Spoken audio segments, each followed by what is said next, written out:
احادیث کے اندر یہ جو بات ہے کہ سورج اللہ تعالیٰ کے عرش کے نیچے سجدہ کرتا ہے اور اس کے بعد پھر وہ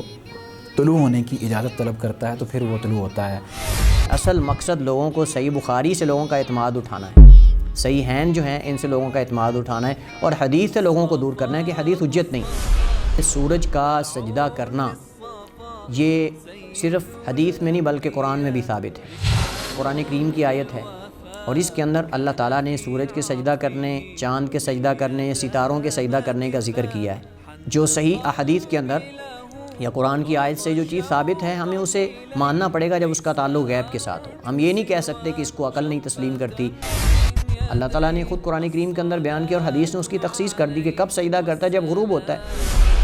اللہ فرماتا ہے کہ کوئی بھی نہیں چیز دنیا میں مگر وہ ہر چیز اللہ کی تسبیح بیان کرتی ہے کہ جب قبر کے اندر کسی کو عذاب ہوتا ہے ہم نہیں سن رہے ہوتے، ہم قبر کے اوپر کھڑے نہیں سن رہے ہوتے، جبکہ وہ جانور آپ دیکھتے ہیں ایک دم ڈر کے بھاگ جاتے ہیں، وہ سن رہے ہوتے ہیں۔ اور اصل میں جو عقلانی ہیں، عقل پرست ہیں، ان کا اصل میں یہی مقصد ہے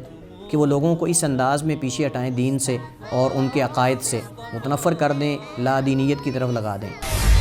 کہ اللہ تبارک و تعالیٰ کے جو عرش کی کیفیت ہے، جو حیت ہے، جو اس کا حجم ہے، وہ کس طرح کا ہوتا ہے۔ تو قرآن کریم میں آیت الکرسی کے اندر اللہ تعالیٰ نے فرمایا وسع کرسی السماوات والارض، کہ اللہ کی کرسی زمین و آسمان سے وسیع ہے۔ بسم اللہ الرحمن الرحیم، السلام علیکم ورحمۃ اللہ وبرکاتہ۔ ناظرین، دفاع سنت سیریز میں ایک مرتبہ پھر ہم آپ کو خوش آمدید کہتے ہیں۔ جیسا کہ آپ کو معلوم ہے ہم نے اپنے گزشتہ پروگرام کے اندر بات کی تھی احادیث کے اندر جو ظاہری تعارض نظر آتا ہے ہمیں، اس کا حل کیا ہے اور اس کو حل کرنے کے اصول و ضوابط علماء کرام نے کیا بیان کیے ہیں، مفسرین نے، محدثین نے، کہ ہم کس طرح ان جو اعتراضات ہیں، بظاہر ہمیں لگتا ہے کہ منکرین احادیث جو اعتراضات کرتے ہیں اور ان اعتراضات کو کس طرح حل کر سکتے ہیں، اور جو ہمیں ظاہری تعارض نظر آتا ہے اس تعارض کو ہم کس طرح حل کر سکتے ہیں۔ حسب روایت اب بھی ہم شیخ صاحب کے مشکور و ممنون ہیں کہ انہوں نے اپنا قیمتی وقت دیا، اور آپ جانتے ہیں کہ شیخ صاحب فاضل مدینہ یونیورسٹی ہیں ماشاءاللہ، اور درس و تدریس کے عمل میں سرگرم عمل ہیں۔ تو ناظرین، ہم آج کے اپنے اس پروگرام کے اندر یہ بات کریں گے اس چیز کے اوپر کہ جو منکرین احادیث ہیں وہ اعتراض کرتے ہیں کہ جو اسلام ہے اس کے اندر احادیث میں ایسی باتیں ہیں جو کہ بظاہر سائنس کے خلاف ہیں، تجربے کے خلاف ہیں، مشاہدے کے خلاف ہیں۔ اب جس طرح وہ اعتراض یہ کرتے ہیں کہ احادیث کے اندر یہ ذکر ہے کہ سورج جو ہے وہ جب غروب ہوتا ہے تو اللہ تبارک و تعالیٰ کے عرش کے نیچے سجدہ کرتا ہے، اس کے بعد اللہ سے اجازت لیتا ہے اور پھر طلوع ہوتا ہے، جبکہ بعض ممالک کے اندر ایسا بھی ہے کہ سورج 6 ماہ تک غروب ہی ہوتا رہتا ہے اور نظر ہی نہیں آتا، اور بعض ممالک ایسے ہیں جن کے اندر طلوع ہی رہتا ہے، غروب ہوتا ہی نہیں ہے، اور بعض جگہ پہ ایسی کیفیت میں ہوتا ہے کہ لگ رہا ہوتا ہے کہ جیسے ابھی غروب ہونے والا ہے لیکن غروب نہیں ہوتا۔ تو جب سورج غروب وہاں پہ ہو ہی نہیں رہا تو پھر وہ سجدہ کیسے کر رہا ہے اور پھر وہ اجازت کیسے طلب کر رہا ہے؟ تو یہ چیزیں مشاہدے اور عقل کے خلاف ہیں، تو اسلام ان چیزوں کے بارے میں کیسے ہمیں بتا سکتا ہے؟ تو اس بنیاد پر وہ احادیث کے اوپر اعتراض کرنا شروع کر دیتے ہیں اور کسی ایک ایسے نقطے کو وجہ بنا کے وہ پوری کی پوری احادیث کا انکار کر دیتے ہیں۔ تو ہم شیخ صاحب سے یہ جاننے کی کوشش کریں گے کہ کیا یہ جو ان کا اعتراض ہے یہ بنتا ہے جو کہ عقل کے خلاف لگتا ہے، یا مشاہدے اور تجربے اور تجزیے ان کے اس طرح کے ہیں کہ وہ یہ کہتے ہیں، تو وہ کیا حقیقت رکھتے ہیں ان کے اعتراضات یا نہیں؟ شیخ صاحب، ناظرین کے لیے اس بات کو آسان کر دیجئے کہ کیا ناظرین کا یا منکرین احادیث کا اور جو مستشرقین ہیں ان کا یہ جو اعتراض ہے کہ احادیث کے اندر یہ جو بات ہے کہ سورج اللہ تعالیٰ کے عرش کے نیچے سجدہ کرتا ہے اور اس کے بعد پھر وہ طلوع ہونے کی اجازت طلب کرتا ہے تو پھر وہ طلوع ہوتا ہے، تو کیا ان کا یہ اعتراض درست ہے کہ وہ کہتے ہیں کہ چونکہ بعض مقامات پر دنیا کے اندر سورج ہمیشہ یا 6 ماہ تک طلوع ہی رہتا ہے، غروب ہوتا ہی نہیں ہے، اور بعض مقامات ایسے ہیں جہاں پر کہ سورج غروب ہی رہتا ہے، رات ہی رہتی ہے، تو پھر یہ کس طرح اجازت طلب کرتا ہے اور کس طرح سجدہ کرتا ہے؟ اس کا کیا جواب ہے؟ بسم اللہ والصلاۃ والسلام علی رسول اللہ وعلی آلہ وصحبہ ومن والہ، اما بعد، سب سے پہلی بات تو یہ ہے کہ یہ حدیث جس پر اعتراض کیا جاتا ہے یہ حدیث صحیح ہے، اور صحیح بخاری اور صحیح مسلم میں حدیث موجود ہے، اور اس حدیث کے راوی حضرت ابو ذر رضی اللہ تعالیٰ عنہ ہیں، اور فرماتے ہیں کہ کنتو مع النبی صلی اللہ علیہ وسلم فی المسجد عند غروب الشمس، کہ میں نبی کریم علیہ السلام کے ساتھ مسجد میں تھا جب سورج غروب ہو رہا تھا، تو اللہ کے نبی علیہ السلام نے فرمایا یا ابا ذر اتدری این تغرب الشمس، کہ کیا تجھے معلوم ہے کہ سورج کہاں غروب ہوتا ہے؟ تو میں نے کہا اللہ و رسول عالم، کہ اللہ اس کے رسول زیادہ بہتر جانتے ہیں مجھ سے۔ تو نبی کریم علیہ السلام نے حضرت ابو ذر نے جب آگے سے یہ کہا کہ اللہ و رسول عالم، تو آپ نے فرمایا فَإِنَّهَا تَذْهَبُ حَتَّى تَسْجُدَ تحت العرش۔ یہ لمبی حدیث ہے، اس کا ایک جز میں نے ذکر کیا ہے۔ تو آپ نے فرمایا کہ یہ سورج جب غروب ہوتا ہے تو یہ عرش کے سامنے جا کر سجدہ، العرش کے نیچے سجدہ کرتا ہے۔ اب یہ حدیث صحیح ہے۔ اعتراض اس پہ یہ کیا جاتا ہے کہ سورج پوری دنیا میں ہر صاحب عقل یہ جانتا ہے، اور تجربے اور مشاہدے سے یہ بات سامنے آئی ہے کہ سورج پوری دنیا میں بیک وقت غروب کبھی نہیں ہوتا۔ بعض علاقوں میں، بعض ملکوں میں سورج جو ہے وہ غروب ہوتا ہے، بعض میں ابھی تک زور کا وقت ہوتا ہے، بعض میں ابھی تک سورج طلوع ہو رہا ہوتا ہے، اور بعض علاقوں میں تو سورج غروب ہونے کے قریب تک ہی رہتا ہے، جیسے وہ غروب ہو رہا ہے لیکن غروب ہوتا نہیں، اور بعض علاقوں میں رات ہی رات ہے۔ تو یہ کیسے ممکن ہے؟ یعنی عقل اس چیز کو تسلیم نہیں کرتی۔ لہٰذا جب عقل اس بات کو تسلیم نہیں کر رہی، تجربہ اور مشاہدہ بھی اس بات کے خلاف ہے، لہٰذا یہ حدیث جو ہے وہ صحیح نہیں۔ اور جیسے ہم نے پہلے اس بات کی طرف اشارہ کیا ہے کہ وہ ایک حدیث کو لے کر تمام احادیث کو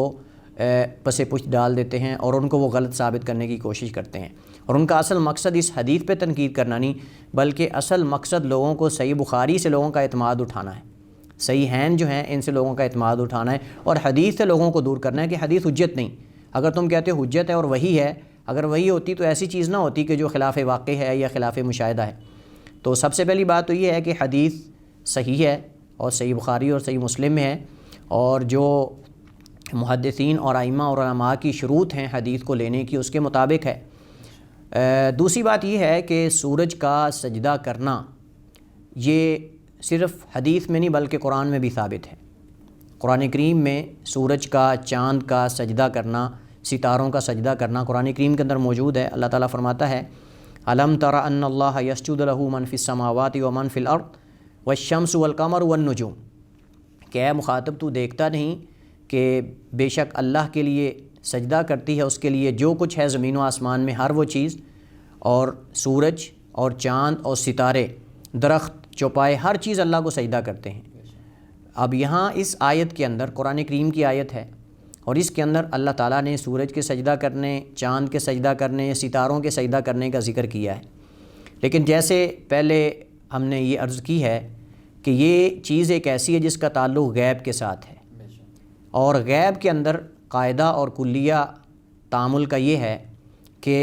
حدیث یا قرآن کی آیت کے اندر جو بھی ایسی چیزیں جن کے بارے میں، جن کا تعلق غیب سے ہے، عقل جن کا ادراک نہیں کر سکتی، مشاہدہ جن کی حقیقت کو نہیں جان سکتا، یا سائنس یا یہ جدید آلات جہاں تک نہیں پہنچ سکتے، ان چیزوں کے بارے میں ہمیں کما حقہ جیسے وارد ہوئی تسلیم کرنا پڑے گا۔ صحیح مسند احادیث کے اندر، جو صحیح احادیث کے اندر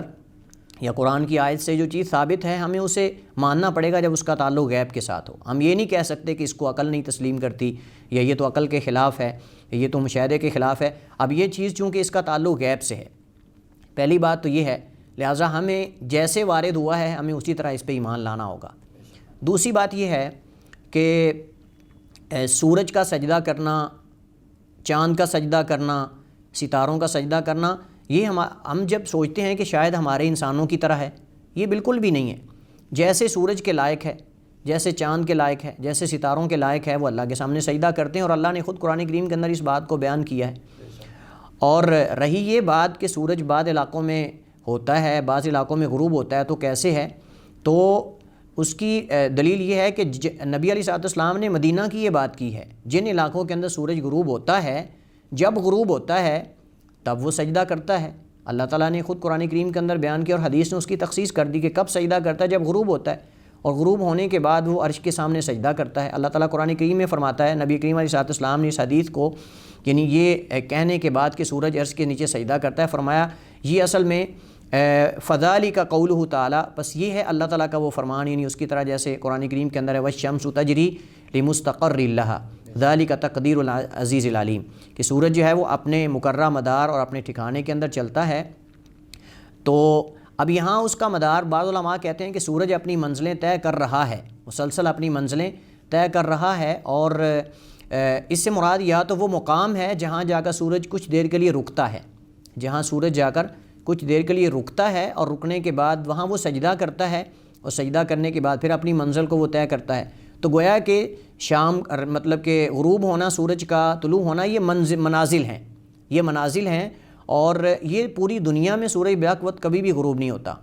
تو اس کا علماء نے جو صحیح معنی بیان کیا ہے کہ سورج جو ہے وہ عرش کے نیچے سجدہ کرتا ہے، وہ کہتے ہیں کہ سورج جب اپنے مدار میں چل رہا ہوتا ہے تو اس وقت جب وہ عرش کے بالکل برابر نیچے پہنچتا ہے، چونکہ اللہ تعالیٰ کا عرش جو ہے وہ 7 آسمانوں کے اوپر ہے، 7ویں آسمان کے اللہ تعالیٰ کا عرش اوپر ہے، اور اللہ تعالیٰ کی کرسی آسمان و زمین پہ وسیع ہے، اور عرش کرسی سے بھی بڑا ہے، اللہ تعالیٰ کا عرش کرسی سے بھی بڑا ہے۔ تو جب یہ سورج چلتے چلتے اپنے مدار میں عرش کے نیچے جاتا ہے، اس کے برابر، یعنی عرش 7 آسمانوں کے اوپر ہے، جب سورج اس کے برابر نیچے پہنچتا ہے تو سجدہ کرتا ہے، لیکن کس انداز میں کرتا ہے ہمیں نہیں پتہ، چونکہ یہ غیبی چیز ہے، ہم اس کا مشاہدہ نہیں کر سکتے۔ جب تک انسان مشاہدہ نہ کرے، عقل اس کا ادراک نہ کرے، تب تک ہم اس کی کیفیت کو بیان نہیں کر سکتے۔ تو جتنی بھی غیبی چیزیں ہیں ان کی کیفیات کو معلوم کرنا یہ انسان کے بس کی بات نہیں، انسان کی عقل سے یہ بالا تر چیزیں ہیں، انسان کے تجربے اور مشاہدے سے یہ بالا تر چیزیں ہیں، لہذا جیسے ہمیں بیان کیا جائے گا ہمیں اسی طرح اس کو تسلیم کرنا ہے۔ تو سورج جب اپنے مدار کے اندر چل رہا ہوتا ہے اور وہ ایک ایسے سٹیپ پہ، ایک ایسے مقام پہ پہنچتا ہے جہاں بعض علاقے میں مطلب شام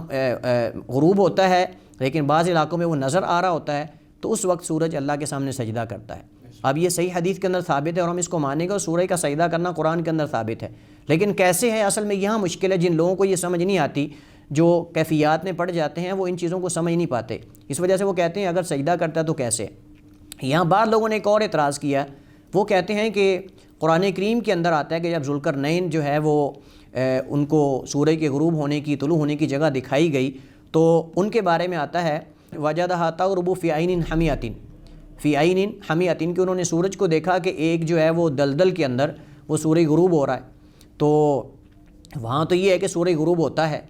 تو اس کا جواب یہ ہے کہ سورج کا دلدل کے اندر غروب ہونے کا مطلب یہ نہیں تھا کہ وہ اس دلدل یا اس کیچڑ کے اندر غروب ہو رہا تھا، بلکہ ان کی نظروں سے، یعنی ذوالقرنین جو ہیں ان کی نظروں سے وہ اوجل ہو گیا، مطلب اس جو کیچڑ کا جو ایک چشمہ تھا یا جو دلدل تھی اس کے پاس وہ ان کی نظروں سے اوجل ہوا ہے۔ تو یہاں بھی مراد یہ ہے، غروب سے مراد یعنی جن لوگوں کے ہاں وہ اوجل ہوتا ہے، جب اوجل ہوتا ہے تو اس وقت وہ اللہ کے سامنے سجدہ کرتا ہے، لیکن یہ ہرگز مطلب نہیں کہ پوری دنیا سے وہ اوجل ہو جاتا ہے، اور اس طرح جو ہے وہ حدیث کے اندر کوئی مشکل نہیں اور نہ یہ اعتراض بنتا ہے۔ اگر ہم دیکھیں تو بعض جگہوں کے اوپر جب سمندر کے کنارے پہ انسان کھڑا ہوتا ہے تو تب بھی تو یہی لگتا ہے کہ سمندر کے اندر غروب ہو رہا ہے۔ بالکل ایسے ہی ہے، تو ان کو بھی ایسے ہی لگا کہ جیسے وہ ایک دلدل یا ایک کیچڑ کے اندر وہ غروب ہو رہا ہے، حالانکہ وہ اس کے پاس اوجل ہو رہا تھا ان کی نظروں سے۔ تو سورج، ہم کہتے ہیں سورج غروب ہو گیا جی، سورج ہم سے غروب ہوتا ہے، بس اوقات پہاڑ کے پیچھے چھپ جاتا ہے اور ہماری نظروں سے اوجل ہو جاتا ہے، تو وہ اس کا مطلب ہرگز نہیں کہ سورج جو ہے وہ اس کرۂ ارض سے بالکل غائب ہو جاتا ہے، یہ ہرگز مطلب نہیں۔ بعض زمین کے حصے پر سورج موجود ہوتا ہے اور بعض حصوں سے وہ غائب ہو جاتا ہے، اور جب غروب ہوتا ہے اس وقت اللہ کے عرش کے نیچے جب برابر پہنچتا ہے عرش کے نیچے، اس وقت وہ سجدہ کرتا ہے، اور اللہ کا عرش بہت عظیم ہے۔ تو اس وجہ سے یہ جو ہے وہ چیز مشاہدے اور تجربے سے بالا تر ہے، اور عقل اس چیز کو تسلیم کرتی ہے، چونکہ اللہ تعالیٰ نے یہ خبر دی ہے، نبی علیہ السلام نے خبر دی وحی کے ذریعے، لہٰذا وہی حق ہے، اور اس کو جیسے وارد ہوا ہے ہمیں بتایا گیا اسی طرح ہم اس کو تسلیم کریں گے، اور اس کے اندر ہم جو ہے وہ قیاس آرائیاں کریں، عقل کے ساتھ اس کو ٹکرائیں، یا ہم کہیں کہ تجربے اور مشاہدے کے خلاف ہے، تو یہ درست نہیں ہے۔ شیخ صاحب، جس طرح آپ نے یہ بات کی کہ چونکہ ان چیزوں کا تعلق غیبیات سے ہے اور ہم نہیں سمجھ سکتے کہ جو بھی اللہ تبارک و تعالیٰ کی مخلوقات ہیں وہ کس طرح اللہ کو سجدہ کرتی ہیں، ہم تو نہیں یہ جانتے، یہ کیفیت اور یہ جو ان کی حیت ہے ان کے بارے میں اللہ کو ہی معلوم ہے۔ تو کیا جو مخلوقات ہیں جاندار وہ اللہ تبارک و تعالیٰ کی تسبیحات بھی بیان کرتی ہیں؟ اگر وہ کرتی ہیں تو وہ کس طرح کرتی ہیں اور ہم انہیں کیوں نہیں محسوس کر سکتے؟ دیکھیے، اللہ رب العالمین کی صفات میں صفت کلام بھی ایک صفت ہے، اللہ تعالیٰ کلام کرتے ہیں، اور قرآن کریم میں ہے کہ اللہ تعالیٰ نے انبیاء کو وحی کی، وَمِنْهُمْ مَنْ كَلَّمَ اللَّهُ، اور کچھ ایسے انبیاء جن سے اللہ نے جو ہے وہ کلام کی ہے، گفتگو کی ہے۔ اللہ کی صفت کلام جو ہے وہ قرآن کریم کے اندر بے شمار مقامات پہ ثابت ہے۔ اللہ رب العالمین اپنی مخلوقات میں سے کچھ ایسی مخلوقات جن کو اللہ نے بولنے کی طاقت اور ہمت دی، جیسا کہ انسان ہے۔ کچھ ایسی چیزیں ہیں جو جاندار ہیں، کچھ ایسی چیزیں ہیں جو بے جان ہیں، اور لوگوں نے یہ تجربے اور مشاہدے سے یہ دیکھا بھی، اور ثقہ راویوں نے اس بات کو نقل بھی کیا کہ نبی کریم علیہ السلام آپ کے سامنے کینکریوں نے گفتگو کی، اور اسی طرح صحیح حدیث کے اندر، صحیح بخاری کے اندر حدیث موجود ہے، اور محدثین کے ہاں یہ حدیث صحیح ہے، اور ائمہ نے اس حدیث کو تسلیم کیا ہے۔ حدیث یہ ہے، حضرت عبداللہ بن عمر روایت کرتے ہیں، فرماتے ہیں کان النبی صلی اللہ علیہ وسلم یخطب الی جذعین، اللہ کے نبی علیہ السلام ایک کھجور کے تنے کے ساتھ کھڑے ہو کر خطبہ دیا کرتے تھے جب ممبر ابھی تک نہیں بنا تھا۔ فلما اتخذ المنبر تحول الیہ، جب آپ نے ممبر بنا لیا، یعنی ممبر بنا دیا گیا اور آپ ممبر پہ خطبہ دینے لگ گئے، فحن الجذع، تو جو یہ تنا تھا اس نے چھوٹے بچے کی طرح باریک آواز میں رونا شروع کر دیا۔ صحابہ فرماتے ہیں کہ ہم نے اپنے کانوں سے اس کے رونے کی آواز کو سنا، یعنی یہ کھجور کا تنا جو بے جان ہے، نبی کریم علیہ السلام کی محبت میں اور اس ذکر جو نبی علیہ السلام اس کے پاس ذکر کیا کرتے تھے، جیسے کہ بعض روایات کے اندر آتا ہے، اس ذکر سے محرومی کی وجہ سے وہ رونے لگ گیا۔ صحابہ فرماتے ہیں کہ ہم نے اس کی ایسی آواز سنی جیسے بچے کے رونے کی آواز آتی ہے، باریک آواز میں اسے رونا شروع کر دیا۔ فَأَتَاهُ فَمَسَحَ يَدَهُ عَلَيْهِ، تو نبی علیہ السلام نے اس پہ اپنا ہاتھ رکھا، ممبر سے اتر کر اس تنے پر ہاتھ رکھا، تو حدیث کے الفاظ ہیں، جامع ترمذی میں الفاظ ہیں فَسَكَتَ، تو وہ خاموش ہو گیا۔ یعنی یہ اللہ کے نبی نہیں بتا رہے، بلکہ صحابہ اور بے شمار صحابہ نے یہ خبر دی ہے کہ انہوں نے اپنی آنکھوں سے، اپنے کانوں سے یہ مشاہدہ کیا ہے، اس کی آواز کو سنا اور دیکھا ہے کہ وہ ایک کھجور کا تنا جو بے جان ہے وہ رویا ہے۔ اب جو اللہ تعالیٰ کھجور کے تنے کو یہ ہمت اور یہ طاقت دے سکتا ہے، کیا اس سے ہم یہ کہہ سکتے ہیں کہ یہ ناممکن ہے کہ کوئی چیز اللہ کی تسبیح نہیں کرتی، مطلب بے جان چیزیں اللہ کی تسبیح نہیں کرتی؟ اللہ تعالیٰ قرآن کریم میں فرماتا ہے وَإِن مِّن شَيْءٍ إِلَّا يُسَبِّحُ بِحَمْدِهِ وَلَٰكِن لَّا تَفْقَهُونَ تَسْبِيحَهُمْ، اللہ فرماتا ہے کہ کوئی بھی نہیں چیز دنیا میں مگر وہ ہر چیز اللہ کی تسبیح بیان کرتی ہے، وَلَٰكِن لَّا تَفْقَهُونَ تَسْبِيحَهُمْ، لیکن تمہیں ان کی تسبیح سمجھ نہیں آتی۔ یعنی تسبیح ہر چیز کرتی ہے لیکن ہمیں سمجھ نہیں آتی۔ اب اگر ہمیں سمجھ نہیں آتی تو ہم یہ اعتراض کرنا شروع کر دیں کہ تسبیح نہیں کرتی، مطلب سورج، جیسے ہم نے اگر اس کو ہم پچھلی حدیث کے ساتھ جوڑیں، یعنی سورج حدیث کے اندر آتا ہے کہ اللہ کے عرش کے نیچے سجدہ کرتا ہے، لیکن وہ کہیں کہ عقل تسلیم نہیں کرتی، کیسے سجدہ کرتا ہے؟ اللہ نے کہا کہ تسبیح کرتی ہے ہر چیز، لیکن تمہیں ان کی تسبیح سمجھ نہیں آتی، کیسے کرتی ہے؟ جیسے اللہ نے ان کو حکم دیا ہے۔ ہر ایک کا انداز اپنا ہے۔ اب پرندوں کا تسبیح کرنے کا انداز اور ہے، انسانوں کا تسبیح کرنے کا انداز اور ہے، اور اسی طرح بے جان چیزوں کا تسبیح کرنے کا انداز اور ہے، پتھروں کے تسبیح کرنے کا انداز اور ہے، لیکن اللہ نے ان چیزوں کو بنایا ہے تو جو اس کھجور کے تنے کو بلا سکتا ہے، بولنے کی ہمت دے سکتا ہے، کیا وہ رب العالمین اس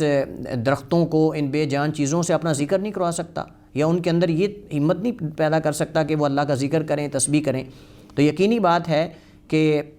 دنیا کی ہر چیز اللہ کی تسبیح کرتی ہے، حمد و ثنا کرتی ہے، اور اللہ جس کو چاہے جب چاہے اللہ بلا سکتا ہے۔ اللہ تعالیٰ علیم اور قدیر ہے، اور میں کہتا ہوں کہ یہ نبی علیہ السلام کا معجزہ بھی ہے، اس کھجور کے تنے کا رونا نبی علیہ السلام کا معجزہ بھی ہے، اور دین اسلام کے برحق ہونے کی دلیل بھی ہے، اور اللہ کے وجود کی دلیل ہے، اور اللہ کے وجود کی دلیل ہے کہ اللہ تعالیٰ موجود ہے، جس نے اس تنے کو جو ہے وہ یہ ہمت دی کہ وہ نبی علیہ السلام کو رو کے دکھائے تاکہ اللہ کے نبی اپنا دست شفقت اس پہ رکھیں اور وہ خاموش ہو جائے۔ بلکہ اگر دیکھا جائے تو باقی بھی اس طرح کے بہت سے واقعات ہیں جب کہ جانور رسول اللہ صلی اللہ علیہ وسلم کے پاس آتے تھے اور باقاعدہ کہتے تھے کہ میرا جو مالک ہے مجھ پہ، جی بالکل، اونٹ کا واقعہ معروف ہے کہ ایک اونٹ نے آ کر نبی علیہ السلام کے سامنے شکایت کی کہ اس کا مالک کام زیادہ لیتا ہے اور چارہ اس کو کم ڈالتا ہے،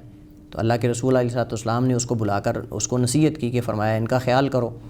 اور اگر ہم عقلی طور پہ ان کے اعتراض جو ہیں منکرین احادیث کے، ان کو دیکھیں، ان کو پرکھیں، تو پھر جو ہم تسبیحات بیان کرتے ہیں اللہ تعالیٰ کی، کیا وہ جانور سنتے ہوں گے؟ پھر مطلب وہ بھی تو پھر نہیں سمجھتے، سنتے ہوں گے اگر تو ہم صرف عقل کی بنیاد پہ چیزوں کو پرکھیں۔ ہاں، یہ ہم کہہ سکتے ہیں کہ جیسے ہم ان کی تسبیح کو نہیں سمجھ سکتے، ممکن ہے ہماری تسبیح کو بھی نہ سمجھتے ہوں وہ، ایسی ہے۔ اور اس کی مثال واضح حدیث کے اندر موجود ہے کہ جب قبر کے اندر کسی کو عذاب ہوتا ہے ہم نہیں سن رہے ہوتے، ہم قبر کے اوپر کھڑے نہیں سن رہے ہوتے، جبکہ وہ جانور آپ دیکھتے ہیں ایک دم ڈر کے بھاگ جاتے ہیں، وہ سن رہے ہوتے ہیں، بلکہ نبی علیہ الصلوۃ والسلام نے فرمایا کہ جن و انس کے علاوہ ساری مخلوقات سنتی ہیں اس کی چیخ و پکار کو اور اس آواز کو سنتی ہیں۔ تو یہ اس کی واضح دلیل، بے شمار دلائل موجود ہیں اس بات کے۔ یعنی ہم یہ کہہ سکتے ہیں چونکہ ان چیزوں کا تعلق غیبیات سے ہے، اس بنیاد پر ہم ان کے اوپر ایمان رکھتے ہیں۔ کیفیت، ہم کیفیت پہ نہیں پڑھیں گے، یعنی غیبیات کی اگر ہم کیفیت کو جاننے میں لگ جائیں گے تو ہم ان کو سمجھ نہیں سکیں گے، پھر لامحال ہو جائے گا، مطلب پھر ہم کوئی بھی غیبی چیز کو تسلیم نہیں کر سکتے۔ اور اصل میں جو عقلانی ہیں، عقل پرست ہیں، ان کا اصل میں یہی مقصد ہے کہ وہ لوگوں کو اس انداز میں پیچھے ہٹائیں دین سے اور ان کے عقائد سے، متنفر کر دیں، لا دینیت کی طرف لگا دیں۔ اور ویسے بھی اگر یہ بھی دیکھا جائے تو انسان کا جو علم ہے وہ محدود ہونے کے اعتبار سے اتنی چیزوں کو ہی جان سکتا ہے جن کی وہ کوشش کرتا ہے۔ اب یہ نہیں کہ باقی علوم نہیں ہیں یا باقی بالکل، چیزیں نہیں۔ لیکن ایک بات ہے کہ یہ لوگ جو آج انکار کر رہے ہیں، ہو سکتا ہے کہ 100 سال، 50 سال، 60 سال بعد اس چیز کی کوئی تحقیق سامنے آ جائے۔ مطلب یہ ڈی این اے مثلا ہم بات اگر کریں تو دیکھیں اس کی اب تحقیق ہوئی نا تو پتہ چل گیا کہ کم از کم انسان بندر سے نہیں نکلا، انسان جو ہے وہ اس کا ایک اپنا ڈی این اے ہے۔ تو اسی طرح جیسے جیسے لوگ علوم میں ترقی کریں گے، ہو سکتا ہے کہ آج کے بعد 100 سال بعد اس چیز کی بھی تحقیق ہو جائے، سورہ سجدہ کیسے کرتا ہے اور مطلب یہ جو بے جان چیزیں ہیں کیسے بولتی ہیں، یہ بھی پتہ چل سکتا ہے، بعید نہیں، لیکن اللہ نے پہلے خبر دے دی یہ سب۔ شیخ صاحب، آپ نے اپنے اسی پروگرام کے اندر یہ ذکر کیا کہ اللہ تبارک و تعالیٰ کا جو عرش ہے وہ اللہ تبارک و تعالیٰ کی کرسی سے بہت بڑا ہے، تو ایک مسلمان کا جو عقیدہ اور نظریہ ہے وہ اس حوالے سے کیسا ہونا چاہیے کہ اللہ تبارک و تعالیٰ کے جو عرش کی کیفیت ہے، جو حیت ہے، جو اس کا حجم ہے وہ کس طرح کا ہوتا ہے، اور جو اللہ نے بتا دیا ہے کیا ہم صرف اسی کے اوپر ایمان لائیں گے یا کہ احادیث کے اندر مزید اس کے بارے میں بتایا گیا ہے اور جو بتایا گیا ہے ہمیں اس کے مطابق اپنا ایمان رکھنا چاہیے؟ اس بارے میں ناظرین کے لیے آسانی پیدا کر دیجئے تاکہ وہ اپنے عقائد کو درست کر سکیں۔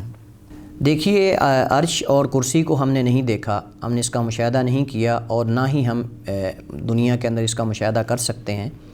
اس وجہ سے یہ غیبیات میں سے ہے۔ اور غیبیات کے بارے میں اہل سنہ کا ایک ہی قاعدہ اور اصول ہے، وہ یہ ہے کہ ہم ان کو بغیر کیفیات کے جیسے ہمیں بتایا گیا ہے ہم اس طرح اس پہ ایمان لائیں گے اور اس کو تسلیم کریں گے۔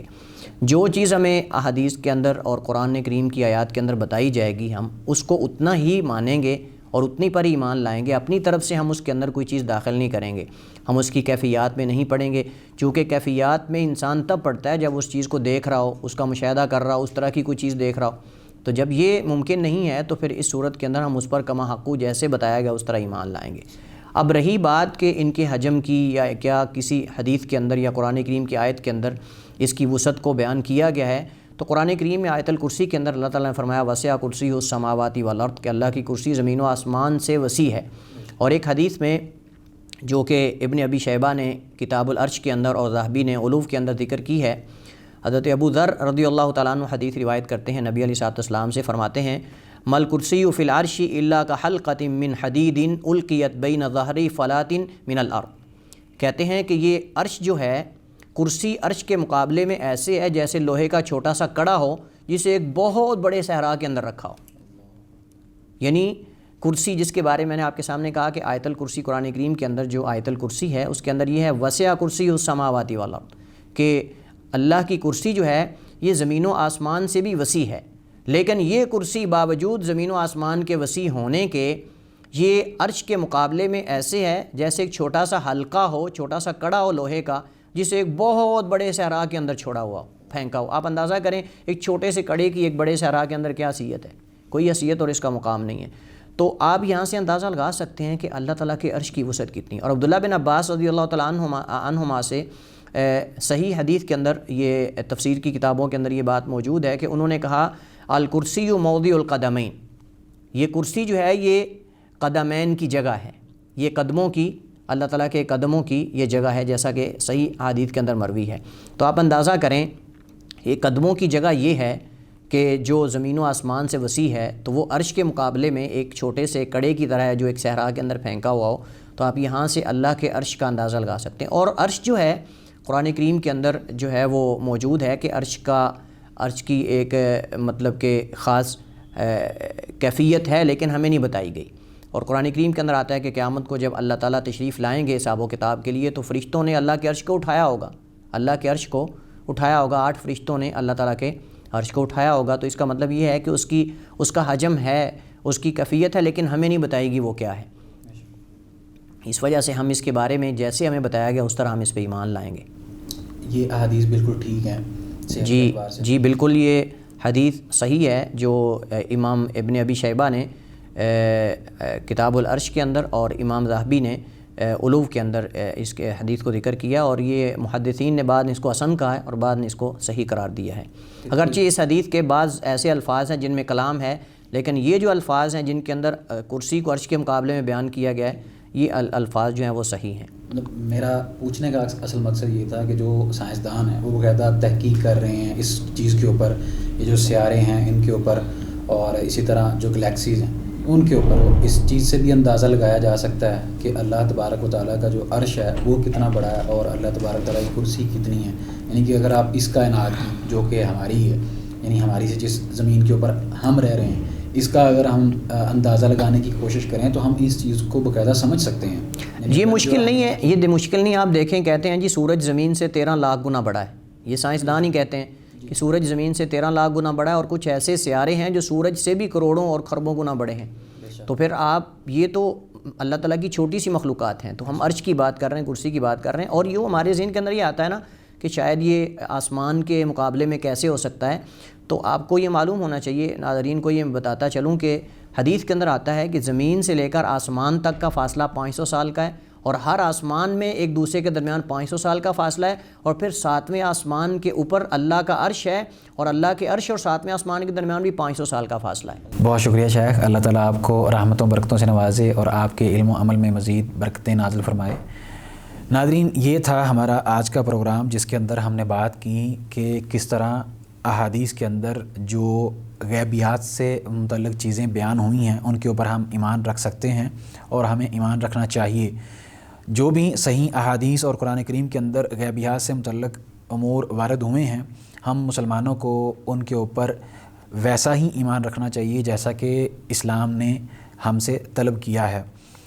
تو انشاءاللہ ہم اسی طرح اپنے دیگر پروگرامز کو آپ کے سامنے رکھیں گے، اور ان کے اندر آپ کے جو سوالات ہوں گے وہ بھی ڈسکس کریں گے، اور جو شیخ صاحب مناسب سمجھیں گے وہ بھی آپ کے سامنے لائیں گے۔ تب تک کے لیے آپ ہمیں دیجیے اجازت۔ اللہ حافظ۔